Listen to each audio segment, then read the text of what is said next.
Good morning, नमस्कार, आदाब, सत श्री अकाल, वेलकम, सुस्वागतम सभी लोगों का। जी। क्लास लाइव हो चुकी है। ठीक 9:50 अब हुए हैं। तारीख आपको पता है, दिस इज 13 अप्रैल 2022। आज 13 अप्रैल 2022 है। सभी लोगों को बैसाखी की बहुत बहुत शुभकामनाएं।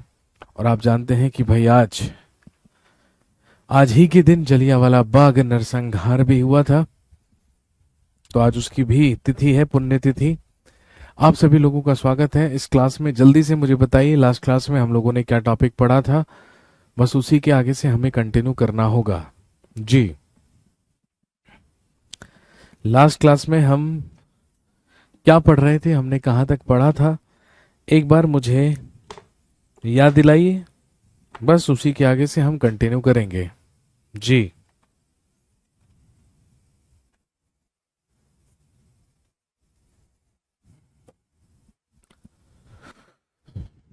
बहादुर शाह जफर तक पढ़ाया था। कहने का मतलब, हम लोगों ने पढ़ना शुरू किया था मॉडर्न इंडिया, आधुनिक भारत।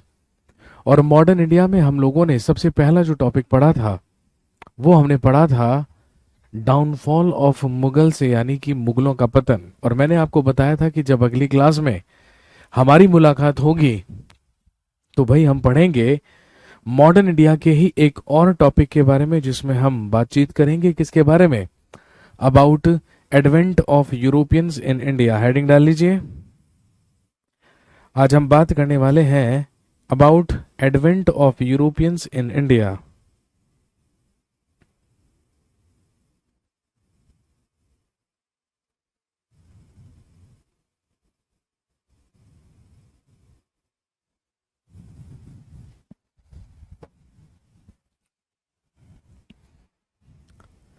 चलिए जी, हेडिंग डालेंगे advent of Europeans in India.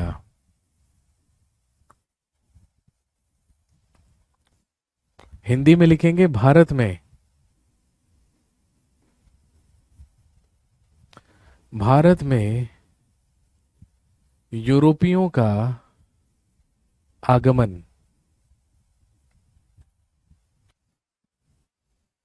Advent of Europeans in India, या भारत में यूरोपियों का आगमन।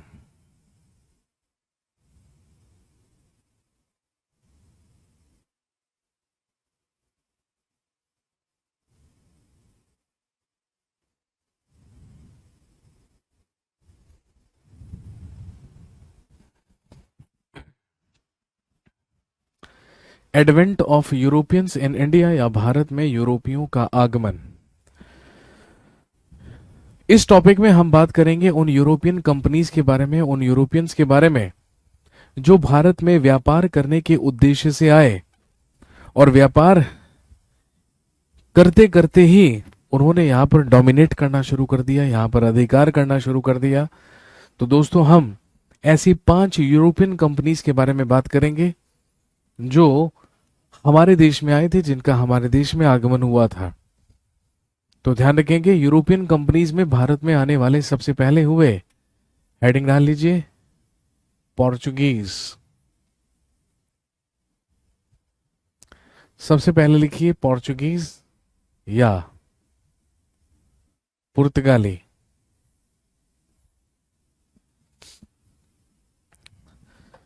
सबसे पहले लिखेंगे पोर्चुगीज या पुर्तगाली।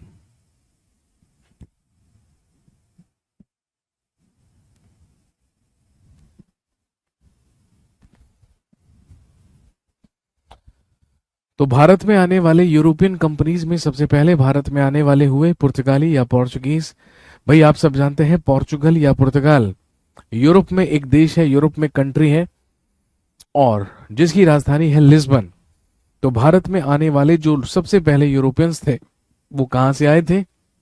वो पुर्तगाल से ही आए थे। और ध्यान रखेंगे, 20 मई 1498 को भारत में आने वाला सबसे पहला पुर्तगाली हुआ वास्को डिगामा। लिख लीजिएगा, भारत में आने वाला प्रथम पुर्तगाली वास्को डिगामा हुआ। ये 20 मई 1498 ईस्वी को भारत आया था और आप जानते हैं कि ये केरल के कालीकट नामक स्थान पर पहुंचा था। केरल के कालीकट में ही, लिख लीजिएगा,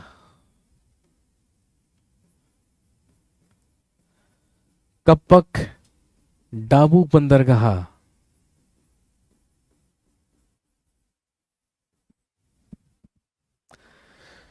20 मई 1498 ईस्वी को भारत में आने वाला सबसे पहला पुर्तगाली, सबसे पहला पोर्चुगीज हुआ वास्को डिगामा, जो केरल के कालीकट नामक स्थान पर कप्पक डाबू बंदरगाह पर आया, अपना शिप लेकर, अपना पानी का जहाज लेकर, जिसका नाम था साओ गैब्रियल।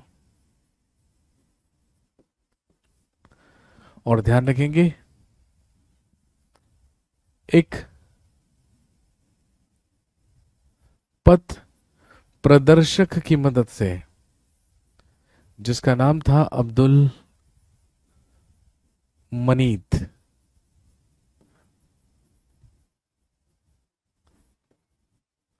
अब्दुल मनीफ या अब्दुल मनीद नामक ही एक पथ प्रदर्शक था, एक पथ प्रदर्शक था जिसने इसकी मदद की थी कहां तक पहुंचने में, भारत तक पहुंचने में। और दोस्तों ध्यान रखेंगे,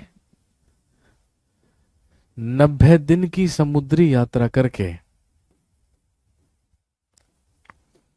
90 दिन की समुद्री यात्रा करके ये भारत आया था। और जब ये भारत आया तो कालीकट का ही एक स्थानीय शासक था जिसका नाम था जैमुरिन। उसी जैमुरिन के द्वारा इसका स्वागत किया गया। He was welcomed by a ruler named जैमुरिन। इसका स्वागत जैमुरिन के द्वारा किया गया।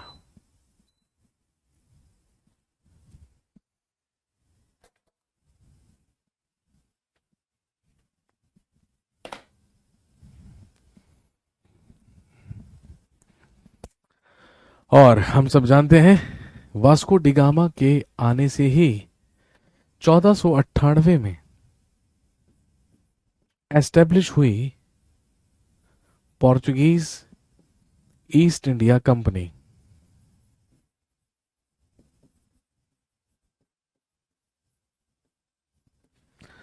1498 ईस्वी में ही एस्टेब्लिश हुई पोर्चुगीज ईस्ट इंडिया कंपनी या पुर्तगाली ईस्ट इंडिया कंपनी।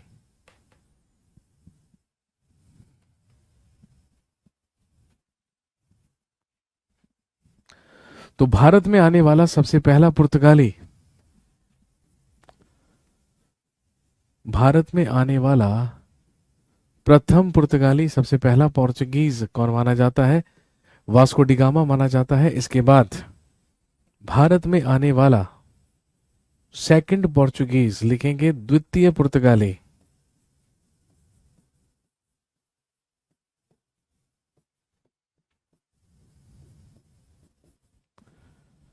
सन 1500 ईस्वी में आया। भारत में आने वाला दूसरा पुर्तगाली, दूसरा पोर्चुगीज 1500 ईस्वी में आया, जिसका नाम था पेड्रो अल्बरेज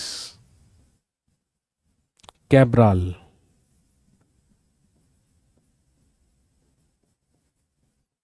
लिखेंगे पेड्रो अल्बरेज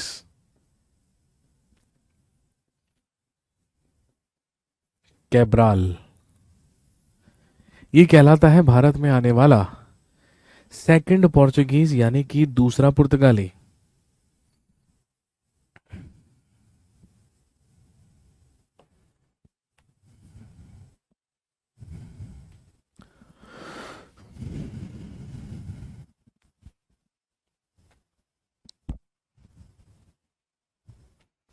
ऐसा कहा जाता है 1498 ईस्वी में जब वास्को डिगामा भारत आया, केरल के कालीकट नामक स्थान पर तो वो लगभग 1 साल तक भारत में रहा, और 1 साल तक भारत में रहने के बाद अगले साल 1499 ईस्वी में 1499 में वो गोवा बंदरगाह से भारत से वापस लौट गया। और जब वो गोवा बंदरगाह से वापस लौटा तो खाली हाथ नहीं लौटा। वास्को डी गामा अपने साथ लेकर गया था ब्लैक पेपर यानी कि काली मिर्च।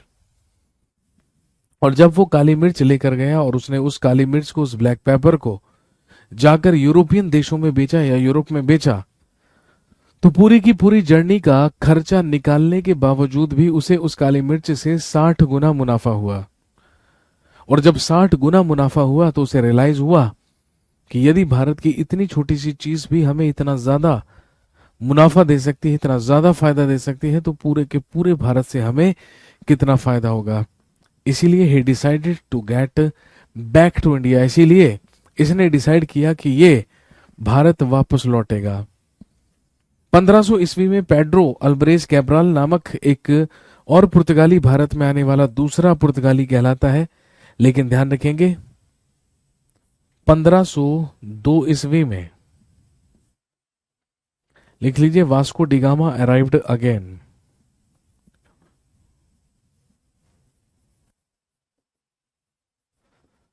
लिखेंगे 1502 ईस्वी में वास्को डिगामा पुनः वापस आया या पुनः भारत आया।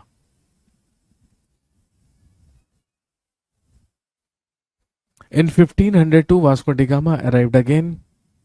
1502 ईस्वी में वास्को डिगामा का पुनः आगमन हुआ। और आप अच्छी तरीके से जानते हैं इसी के अगले साल इन 1503 1503 ईस्वी में, लिखेंगे, Portuguese established their first factory. पुर्तगालियों के द्वारा अपनी प्रथम फैक्ट्री या पहला कारखाना कोचिन में खोला गया। पुर्तगालियों ने अपनी भारत में सबसे पहली फैक्ट्री स्थापित की, कहां पर? कोचिन में।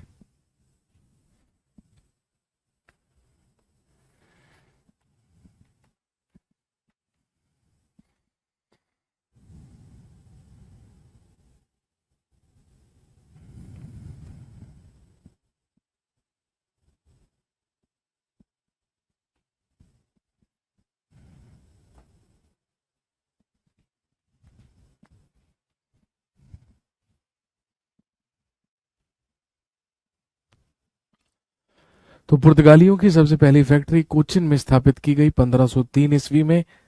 और ध्यान रखेंगे पुर्तगालियों के प्रशासन या एडमिनिस्ट्रेशन को ही चलाने के लिए 1505 ईस्वी से लेके 1509 ईस्वी तक भारत में पुर्तगालियों का सबसे पहला गवर्नर, पुर्तगालियों का पहला गवर्नर बनाकर भेजा गया, लिखेंगे, फ्रांसिस्को डी अल्मीडा को।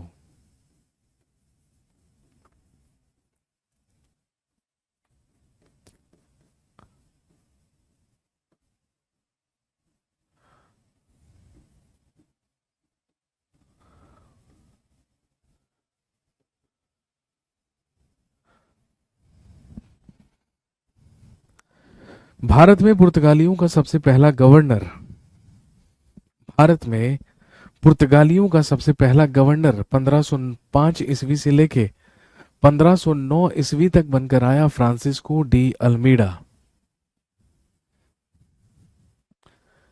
ये कहलाता है पुर्तगालियों का सबसे पहला गवर्नर। लिखेंगे, ही कॉन्कर्ड अरेबियन सी।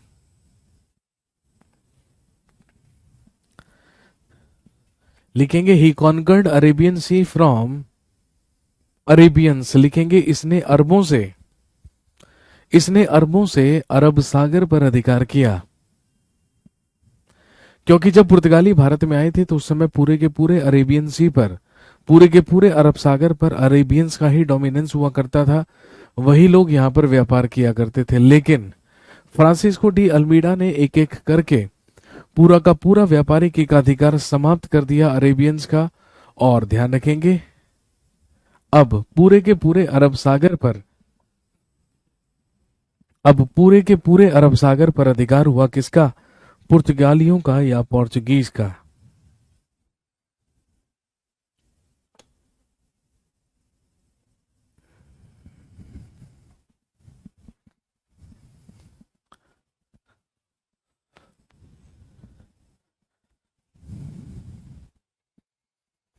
इसके बाद 1509 ईस्वी से लेके 1515 ईस्वी तक पुर्तगालियों का दूसरा गवर्नर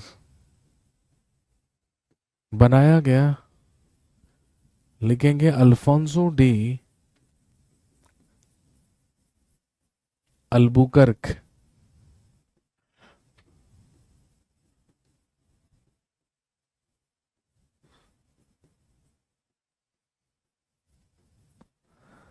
पुर्तगालियों का दूसरा गवर्नर बनकर आया अल्फोंसो डी अल्बुकर्क। लिखेंगे he is known as the actual founder of Portuguese empire. लिखेंगे ये पुर्तगाली साम्राज्य का वास्तविक संस्थापक था। He was the actual founder of Portuguese empire in India. ये भारत में पुर्तगाली साम्राज्य का वास्तविक संस्थापक था। लिखेंगे इन 1510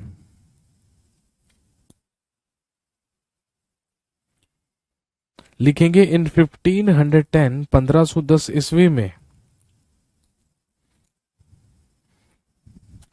लिखेंगे ही गॉट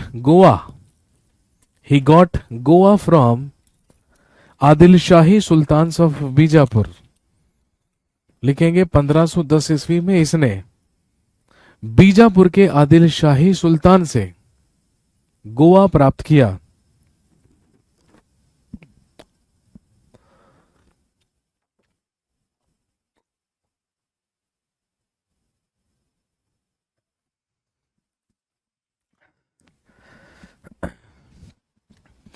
इन 1510 1510 ईस्वी में he got Goa from Adil shahi Sultan of Bijapur. लिखेंगे 1510 में इसने बीजापुर के आदिल शाही सुल्तान से गोवा प्राप्त किया।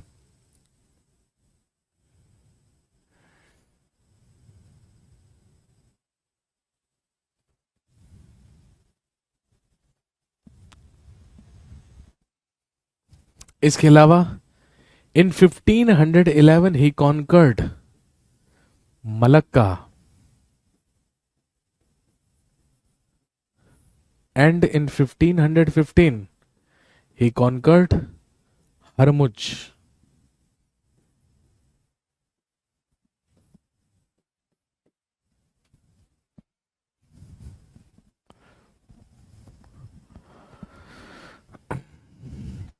ध्यान रखेंगे 1511 ईस्वी में 1511 ईस्वी में इसने दक्षिण पूर्वी एशिया के मलक्का पर और 1515 ईस्वी में फारस की खाड़ी के ही द्वार कहे जाने वाले हरमुज पर अधिकार कर लिया, और ये दोनों जगहें भी पुर्तगालियों के अधिकार में हुई। लिखेंगे लेकिन इन 1515 अल्बुकर्क डाइट 1515 ईस्वी में अल्बुकर्क की मृत्यु हो गई। इन 1515 अल्बुकर्क डाइट 1515 में अल्बुकर्क की मृत्यु हो गई।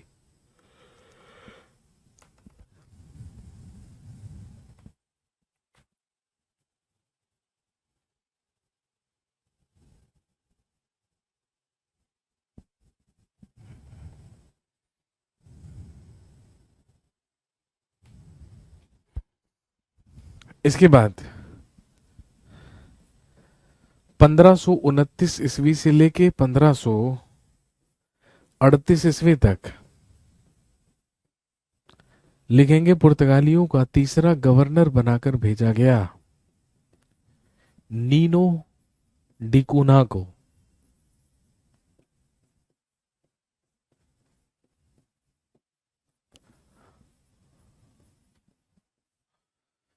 पुर्तगालियों का भारत में तीसरा गवर्नर बनाकर भेजा गया?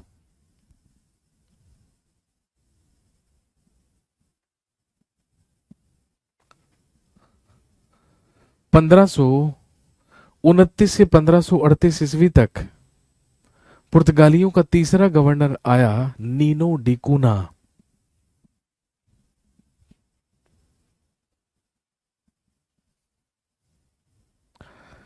और ध्यान रखेंगे, नीनो डी कूना से एक क्वेश्चन बनता है इंपॉर्टेंट। लिखेंगे in 1530 he shifted their capital from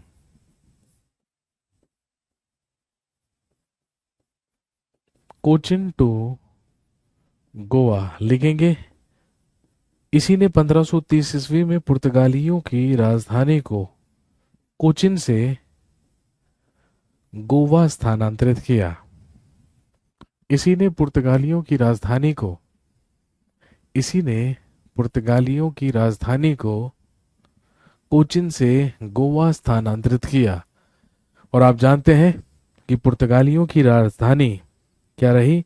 पुर्तगालियों की राजधानी रही गोवा।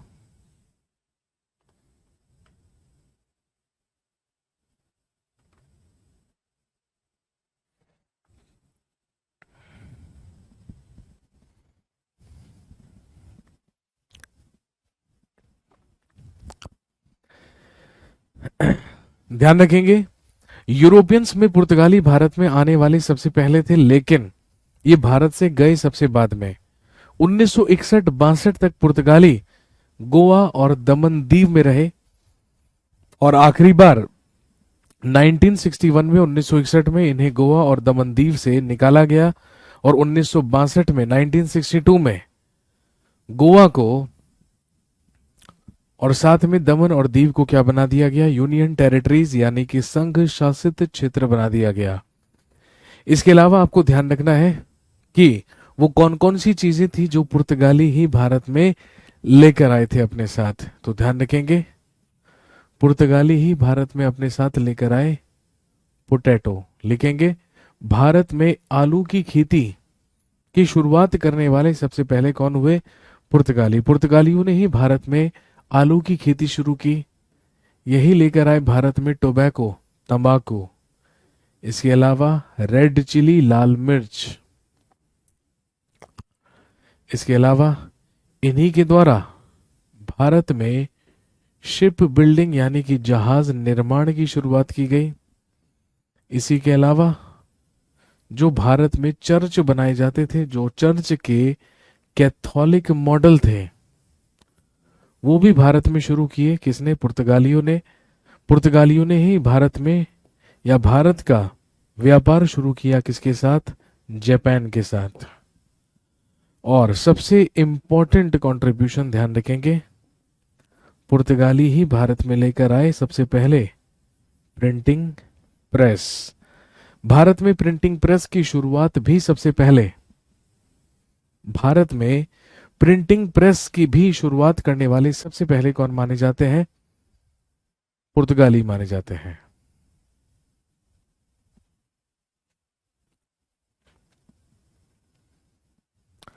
और ध्यान रखेंगे, भारत की जो फर्स्ट प्रिंटिंग प्रेस थे,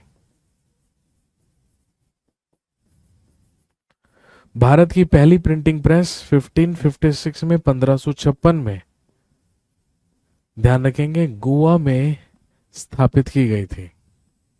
1556 में 1556 में गोवा में पुर्तगालियों के द्वारा सबसे पहली प्रिंटिंग प्रेस लगाई गई थी। यह था भारत में पुर्तगालियों का आगमन। आप जानते हैं पुर्तगालियों के बाद भारत में आने वाले अगले जो यूरोपियंस थे वो कहां से आए?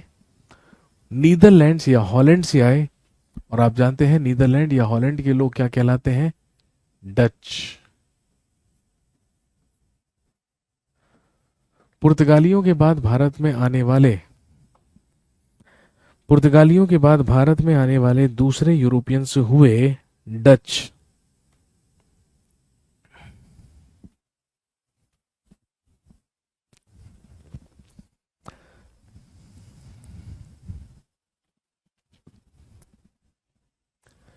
भारत में आने वाला सबसे पहला डच 1596 में आया, जिसका नाम था कार्नेलियस हाउटमैन।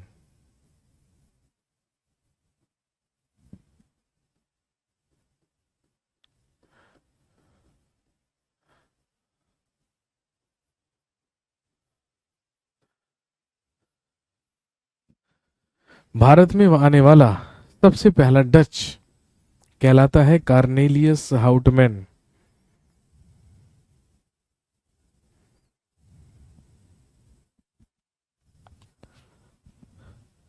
और इन 1602 Dutch east India Company was established.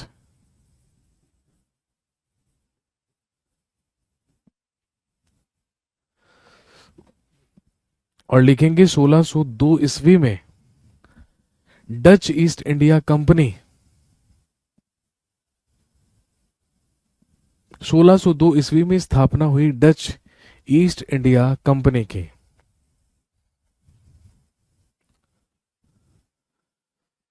कहने का मतलब जो डच थे वो भारत में आ तो अंग्रेजों से पहले गए थे, इनका भारत में आगमन तो अंग्रेजों से पहले हो गया था, लेकिन इनकी ईस्ट इंडिया कंपनी अंग्रेजों के बाद स्थापित हुई थी, क्योंकि हम जानते हैं British east India Company was established in 1600। भाई अंग्रेजी ईस्ट इंडिया कंपनी की स्थापना तो सन 1600 में हो गई थी, इनकी स्थापना हुई थी 1602 ईस्वी में। ये थी डच ईस्ट इंडिया कंपनी, जिसमें शुरुआत में 17 बोर्ड ऑफ डायरेक्टर्स यानी कि स्टार्टिंग में 17 निदेशकों को निदेशक मंडल बनाकर इसमें नियुक्त किया गया था।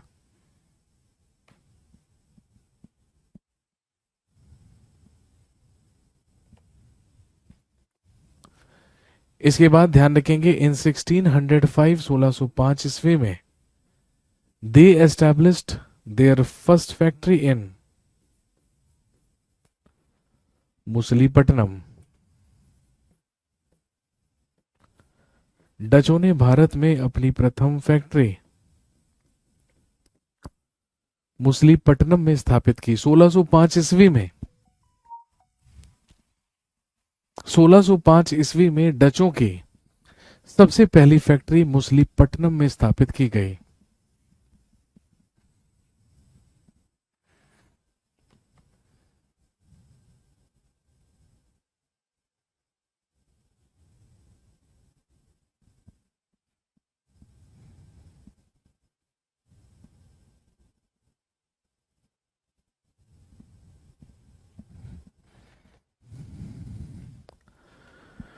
और इसके बाद 1610 ईस्वी में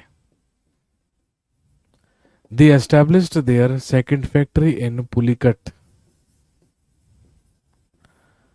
और ध्यान रखेंगे 1610 ईस्वी में इन्होंने अपनी दूसरी फैक्ट्री पुलिकट में स्थापित की।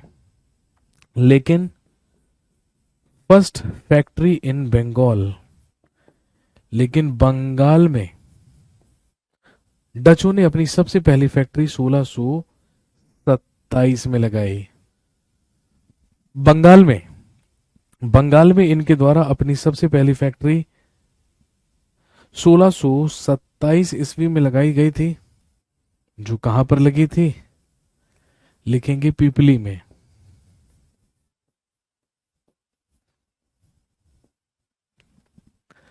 सोलह सौ सत्ताईस में बंगाल की सबसे पहली फैक्ट्री स्थापित हुई थी, जो लगाई गई थी पिपली में।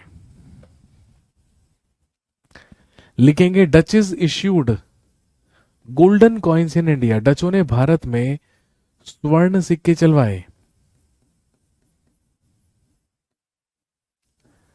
डचेस एस्टैब्लिश्ड और issued golden coins in India.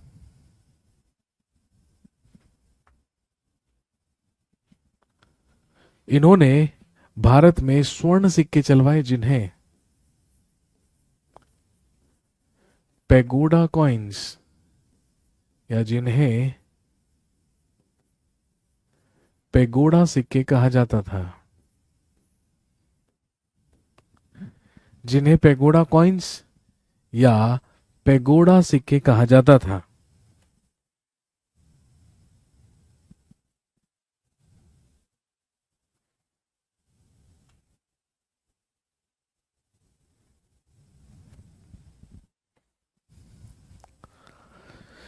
लिखेंगे Dutches had two industries in India. भाई भारत में डचों के पास दो महत्वपूर्ण उद्योग थे। कौन कौन से? पहला, कॉटन टेक्सटाइल इंडस्ट्री यानी कि सूती वस्त्र उद्योग, और दूसरा इंडिगो इंडस्ट्री यानी कि नील उद्योग। ये भारत के दो महत्वपूर्ण उद्योग हुआ करते थे, दो इंपॉर्टेंट इंडस्ट्रीज हुआ करती थी। एक सूती वस्त्र उद्योग और दूसरा कहलाता था इंडिगो इंडस्ट्री या नील उद्योग। और दोस्तों ध्यान रखेंगे, इन दोनों के ही दोनों उद्योगों पर अंग्रेजों की नजर थी और अंग्रेज चाहते थे कि किसी तरीके से डचों के इस व्यापार पर अधिकार करके डचों को भारत से बाहर भगा दिया जाए। बिल्कुल यही किया अंग्रेजों ने जब 1759 में एक युद्ध लड़ा गया जो कहलाता है बैटल ऑफ बेदरा या बेदरा का युद्ध, जो लड़ा गया बिटवीन डचेस एंड ब्रिटिशर्स, जो डचों और अंग्रेजों के बीच लड़ा गया। और लिख लीजिएगा, इस युद्ध में अंग्रेजों ने डचों को पराजित किया और डच भारत से वापस लौट गए। In this battle Britishers defeated Dutches and they returned to Netherlands.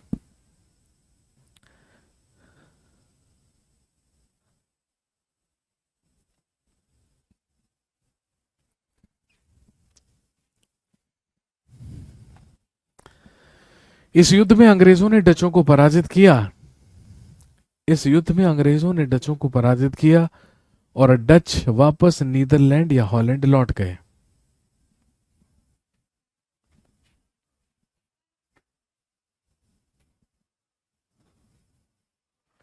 डचों के बाद भारत में आगमन हुआ ब्रिटिशर्स का या अंग्रेजों का। पुर्तगालियों और डचों के बाद भारत में आए ब्रिटिशर्स या अंग्रेज। तो तीसरे यूरोपियंस लिखेंगे ब्रिटिशर्स या अंग्रेज।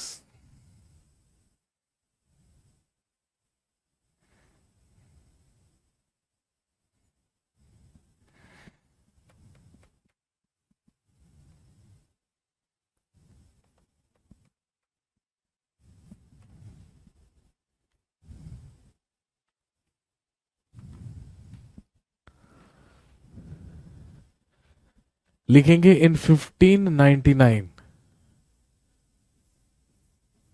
जॉन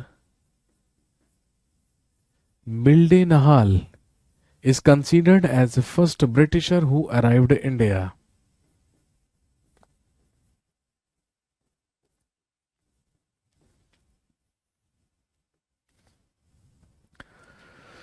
1599 ईस्वी में 1599 ईस्वी में भारत आने वाला प्रथम ब्रिटिशर या प्रथम अंग्रेज हुआ जॉन मिल्डेनहाल। 1599 में 1599 में भारत आने वाला सबसे पहला अंग्रेज जॉन मिल्डेनहाल कहलाता है। और दोस्तों ध्यान रखेंगे 1600 में ही, सन 1600 ईस्वी में ही स्थापना हुई थी ब्रिटिश ईस्ट इंडिया कंपनी की। आपसे पूछेंगे बताइए ब्रिटिश ईस्ट इंडिया कंपनी की स्थापना कहां पर हुई, तो ध्यान रखेंगे लंदन में। जिस समय ब्रिटिश क्राउन, उस समय ब्रिटिश क्राउन कौन था, तो ध्यान रखेंगे उस समय ब्रिटिश क्राउन ब्रिटेन की महारानी क्वीन एलिजाबेथ टेलर प्रथम के पास था। उस समय ब्रिटेन की महारानी हुआ करती थी महारानी एलिजाबेथ टेलर प्रथम। उस समय ब्रिटेन की महारानी हुआ करती थी एलिजाबेथ फर्स्ट या एलिजाबेथ टेलर फर्स्ट। और हम सब जानते हैं उस समय भारत का मुगल बादशाह कौन हुआ करता था? जलालुद्दीन मोहम्मद अकबर। अकबर के शासनकाल में ही अंग्रेजों का भारत में आगमन हुआ था। जितने भी यूरोपियंस भारत में आए वो सारे के सारे समुद्री मार्ग से आए थे। लेकिन ध्यान रखेंगे, ऐसा कहा जाता है कि जो जॉन मिल्डेनहाल था ये थल मार्ग से बाय रोड भारत में आया था, जिस समय भारत का मुगल बादशाह जलालुद्दीन अकबर हुआ करता था। लेकिन समुद्री मार्ग से बाय सी रूट, समुद्री मार्ग से भारत में आने वाला सबसे पहला अंग्रेज 1608 ईस्वी में आया, जिसका नाम था कैप्टन विलियम हॉकिंस। भारत में आने वाला समुद्री मार्ग से सबसे पहला अंग्रेज कैप्टन विलियम हॉकिंस माना जाता है, जो अपने शिप से भारत आया था। इसके शिप का नाम था हेक्टर या रेड ड्रैगन।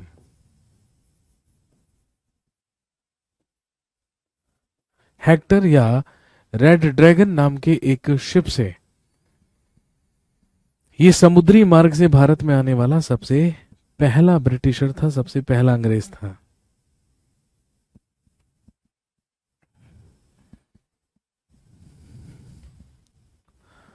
और आप जानते हैं कि सन 1608 ईस्वी में महाराज जेम्स प्रथम या किंग जेम्स फर्स्ट का ही प्रतिनिधि लेख बनकर ये जहांगीर के दरबार में पहुंचा था। और जहांगीर ने इनिशियली अंग्रेजों को मुसलीपट्टनम में फैक्ट्री स्थापित करने की परमिशन भी दी थी। इसीलिए 1611 में इन्होंने पहले अपनी टेम्परेरी फैक्ट्री, अस्थायी फैक्ट्री मुसलीपट्टनम में ही स्थापित की थी। लेकिन इन 1613 लेकिन 1613 ईस्वी में Britishers established their first factory. अंग्रेजों ने अपनी पहली फैक्ट्री गुजरात के सूरत में स्थापित की। अंग्रेजों ने अपनी सबसे पहली फैक्ट्री भारत में सूरत में लगाई।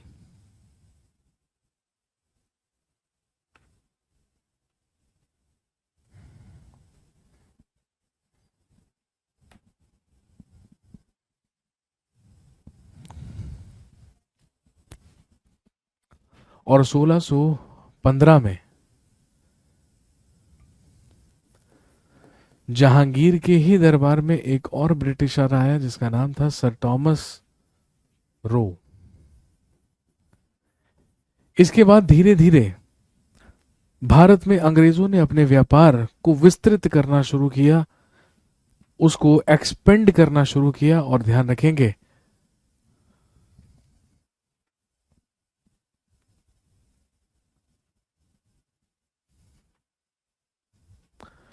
सर कल सीजीएल एग्जाम में क्वेश्चन आए थे। ओके, राखी गढ़ी कहाँ है?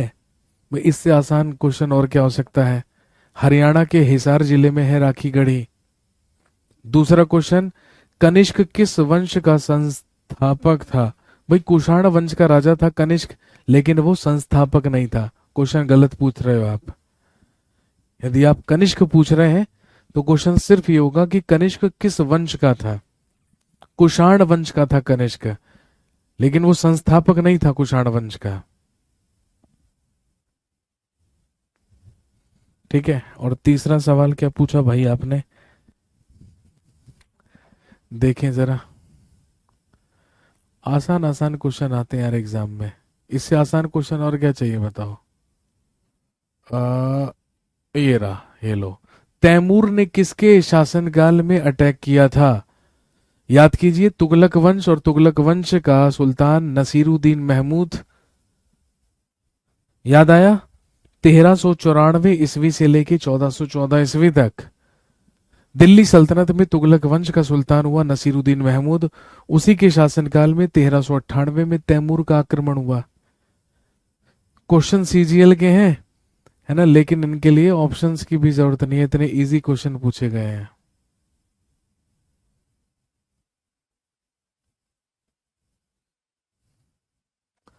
सर 13 अप्रैल को इंटरनेशनल जाट डे, अच्छा जी, कमाल की बात है, ये तो मैं पहली बार सुन रहा हूँ भाई। जाट भी इंटरनेशनल होने लगे हमारे देश में।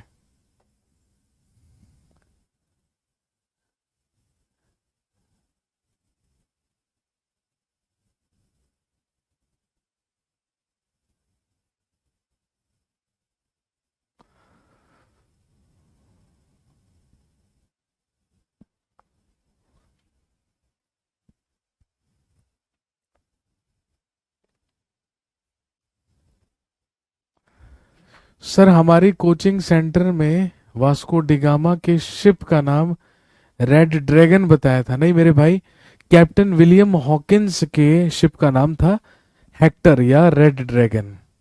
वास्को डिगामा की शिप का नाम साओ गैब्रियल था।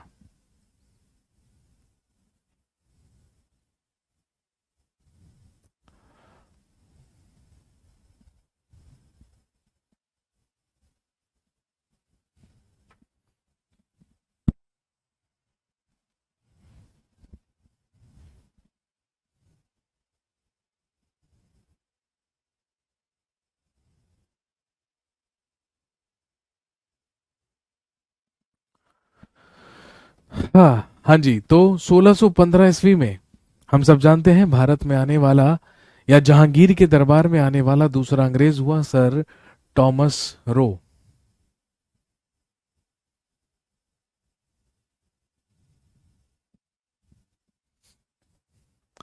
इसके बाद 1639 में फ्रांसिस डे के द्वारा स्थापना की गई मद्रास शहर की। अंग्रेजों के द्वारा 1639 में स्थापना की गई मद्रास शहर की, और आप जानते हैं यहीं पर फोर्ट सेंट जॉर्ज का निर्माण अंग्रेजों के द्वारा करवाया गया।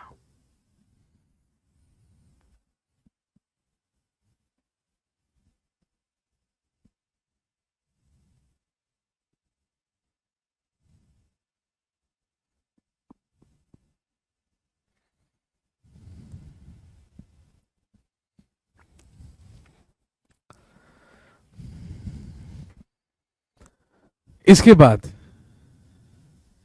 1661 में, ध्यान रखेंगे 1661 ईस्वी में British prince Charles got married with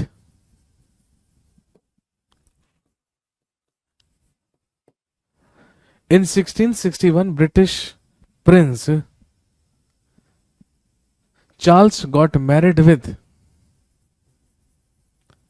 Catherine Braganza.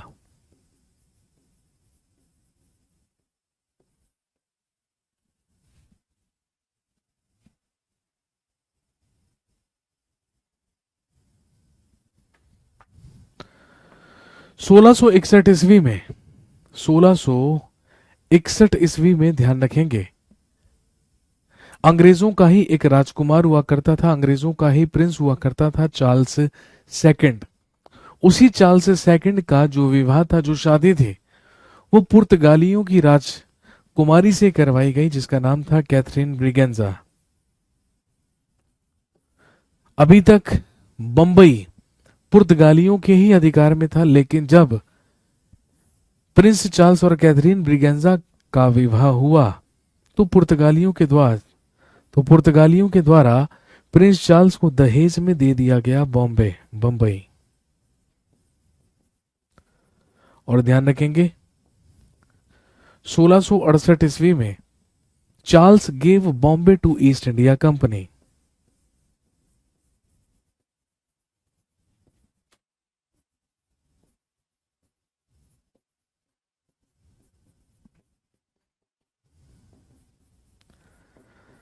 1668 ईस्वी में प्रिंस चार्ल्स ने ईस्ट इंडिया कंपनी से कहा।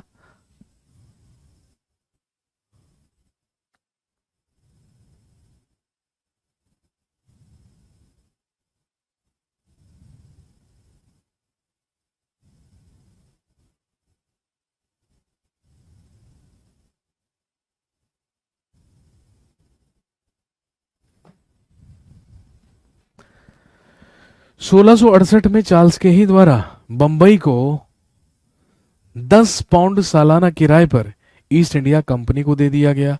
और आप जानते हैं, इसके बाद गैरोल्ड आंगियार के द्वारा आधुनिक बंबई शहर की स्थापना की गई।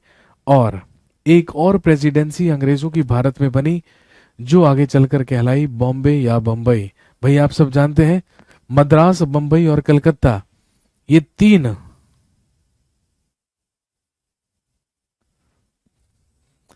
प्रेसिडेंसी भारत में हुआ करती थी, ब्रिटिशर्स की, अंग्रेजों की।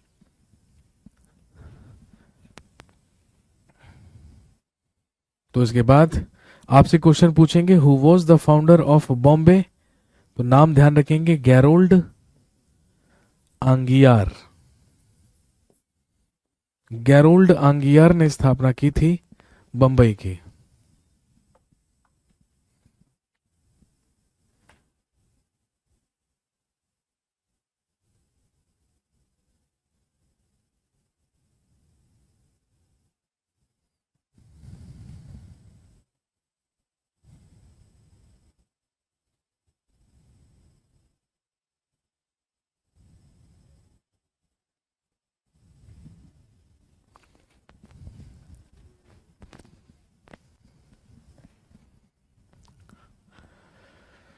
नोट कीजिए फटाफट।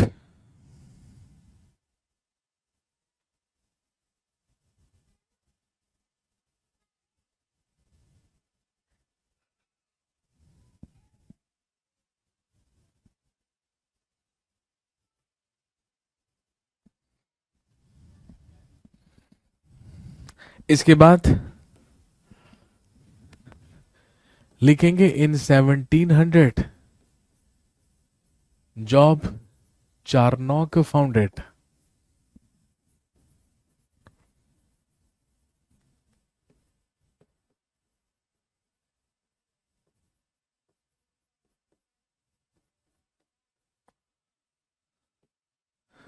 सन 1700 ईस्वी में जॉब चारनॉक के द्वारा कैलकटा या कलकत्ता शहर की स्थापना की गई। और यहीं पर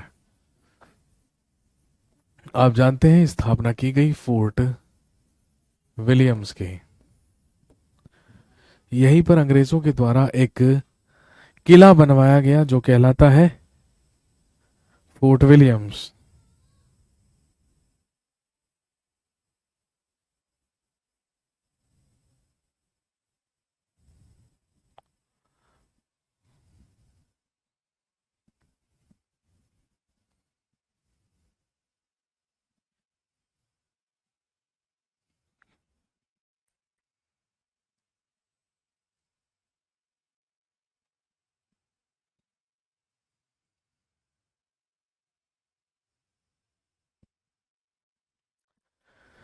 और इन्हीं तीन प्रेसिडेंसीज में अंग्रेजों का व्यापार भारत में शुरू किया गया।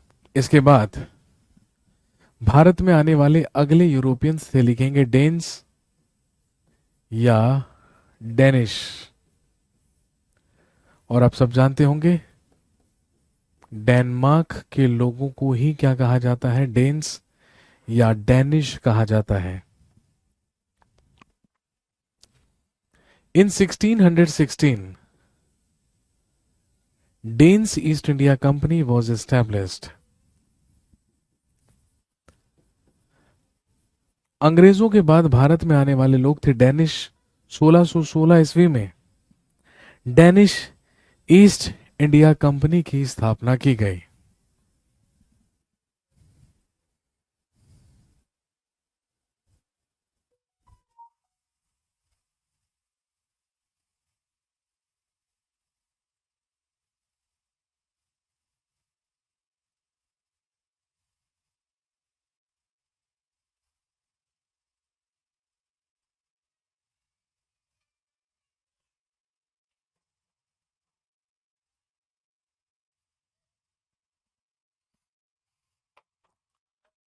1616 ईस्वी में स्थापना हुई डेनिश ईस्ट इंडिया कंपनी के।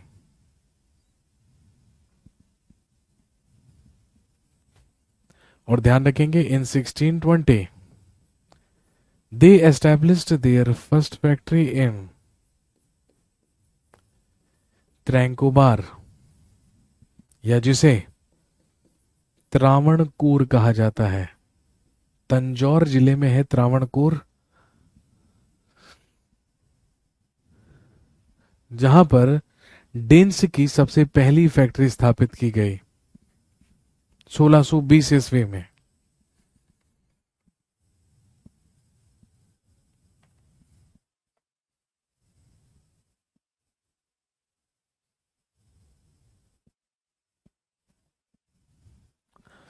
और ध्यान रखेंगे 1676 में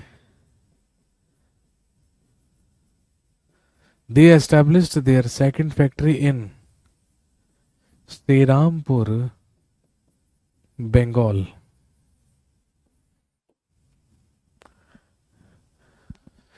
भारत में आने वाले यूरोपियन व्यापारियों में डेनिश लोग भी थे या डेन्स भी थे, लेकिन इनका आना ना आना बिल्कुल बराबर था। बहुत ही सीमित और छोटा सा व्यापार इनका भारत में हुआ करता था। केवल 2 फैक्ट्रीज लगाकर भारत में व्यापार किया करते थे, एक त्रावणकोर में और एक बंगाल के श्रीरामपुर में। लंबे समय तक भारत में व्यापार किया चुपचाप शांति से, लेकिन खुद अपनी मर्जी से 1745 में लिखेंगे in 1745 they sold their trade to Britishers, they sold their trade to Britishers and returned to Denmark. लिखेंगे 1745 में अपना व्यापार अंग्रेजों को बेचकर 1745 में अंग्रेजों को अपना व्यापार बेचकर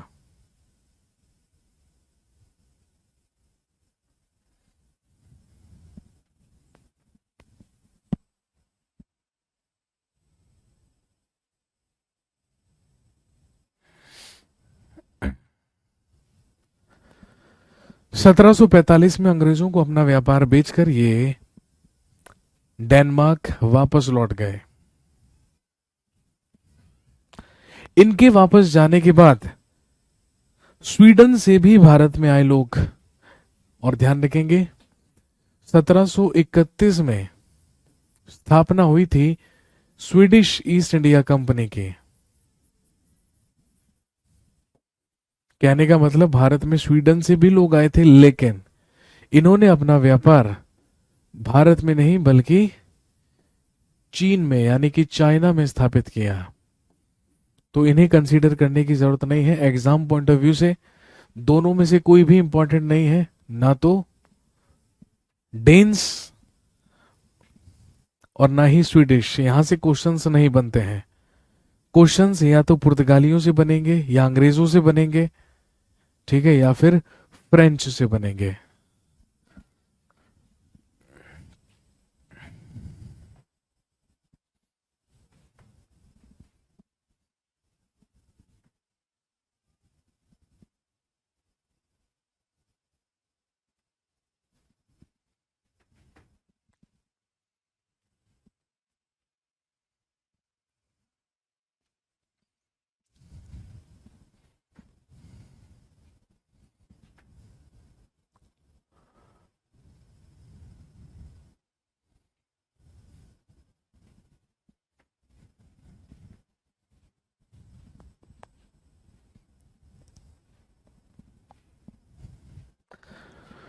तो दोस्तों ये थी भारत में आने वाली शुरुआती 4 यूरोपियन कंपनीज, जिसमें हमने पहले पुर्तगालियों के बारे में, फिर डचों के बारे में, फिर अंग्रेजों के बारे में और फिर डेनिश या डेन्स के बारे में बात की।